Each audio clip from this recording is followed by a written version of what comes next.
நாவுக்கு சொல்லுங்க, லா தத்தகல்லம் அலா அஹத், ஒருவனை பத்தியும் பேசாத, யார பத்தியும் தீர்ப்பு கொடுக்காத, யார பற்றியும் அவர் இல்லாத சபையில பேசாத, யார பத்தியும் அவதூறுகள் பேசாத, யார பத்தியுடைய நினைவுகளையும் தவறான நினைவுகளையும் உள்ளத்துல கொண்டு வராத. உள்ளத்துல கொண்டு வர ஒரு முயற்சிக்கும் போதும் என்று கொண்டு வராது. அவருக்கும் அல்லாவுக்கும் உள்ளது. அறிவுரை செய்யணுமா, தனிப்பட்ட முறையில் அழைச்சு அறிவுரை செஞ்சு கொள். தவற திருத்துறதுக்கு வழியை கொடு. அவர் இடத்துல கண்ணியமா நடந்து கொள் என்று அவனுடைய மானத்தை திருப்பி விடுவாரோ அல்லாஹ் அவருடைய முகத்தின் நரகத்திலிருந்து 70 ஆண்டுகள் திருப்புறான். அத நம்மளுடைய நாவுக்கும் உள்ளத்துக்கும் சொல்லி கொடுக்கணும். அறிவுரைகளை மக்கள் முன்னாடி சொல்லாதீங்க. ஒருவருக்கு நீங்க அறிவுரை சொல்லணும்னா, தனிப்பட்ட ஒரு நபரை கை காட்டி அறிவுரை சொல்லணும்னா, ரசூலுல்லாஹி ஸல்லல்லாஹு அலைஹி வஸல்லம் என்னைக்கும் மக்கள் முன்னாடி அவருடைய பெயரை பயன்படுத்தி ரசூலுல்லாஹ் அறிவுரை சொல்லல. இப்படிப்பட்ட மக்கள் உங்கள் மத்தியில் இருக்கிறாங்கன்னு ரசூலுல்லாஹ் சொல்லுவாங்க.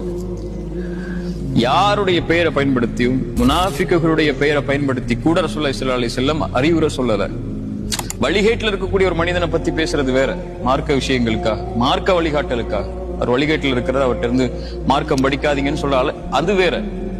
ஆனா தவற சுட்டி காட்டும் போது இந்த மாதிரி இந்த கப்பல் வந்து இப்படி செய்யறாங்க, இது மார்க்கத்துக்கு முரணானதுன்னு சொல்றது மார்க்கம் அனுமதிக்காது. மக்கள் மத்தியில பொது தளத்துல வந்து அந்த அறிவுரையை அவங்க இடத்துல நீங்க தனிப்பட்ட முறையில தான் சொல்லணும். நான் சொல்லி பார்த்துட்டேன் கேட்கல, அவங்க திமிரா பேசுறாங்கன்னா அது உங்க வேலை இல்ல. அவங்க கேட்கணுங்கிறது அது உங்க கையில இல்ல. அதை நீங்க செஞ்சீங்களா முறையாங்கிறதா உங்களுடைய எண்ணத்துல இருந்து அந்த கேள்வி வந்துச்சுன்னா, ஏன் இப்படி தையூசா இருக்கிறாங்க அவங்க அப்படின்னு கேள்வி வந்துச்சுன்னா, இதை நீங்க செய்யறதுக்கு முயற்சி பண்ணீங்களா, அதை அணுகுனீங்களா, அவரிடத்துல திருத்துறதுக்கு ஒரு வழியை பார்த்தீங்களா, அதை கண்ணியமான முறையில் கையாண்டீங்களா? ஏன் ஃபிரௌனை பார்த்தே அல்லாஹ் அநீதம் செய்யக்கூடிய ஃபிரௌனை பார்த்தே ஃபகூலு கௌலன் லய்யினா, மென்மையா பேசுங்கன்னு அல்லாஹ் சொல்றான். அல்லாஹ் ரப்புல் ஆலமீன் அன ரப்புக்குமுல் அலான்னு சொல்லக்கூடிய, நான் தான் உயர்ந்த இறைவன் சொல்லக்கூடிய ஒருவனிடத்திலேயே மென்மையா பேசுங்கன்னு அல்லாஹ் சொல்லும் போது, சுப்ஹான ரப்பியல் அலான்னு சுஜூதுல விழக்கூடிய முஃமினிடத்துல ஏன் மென்மையா பேச மாட்டேங்கிறீங்க? அதான கேள்வி. எங்க அஹ்லாக்கு தான் நம்ம இடத்துல தேவை. முக்கியமா என் தோழர்களா உங்கள்ட்ட சொல்ற, அஹ்லாக்க கடைபிடிங்க. உலகமே உங்களுக்கு எதிராக இருந்தாலும் நீங்க அஹ்லாக்ல மாறிடக்கூடாது.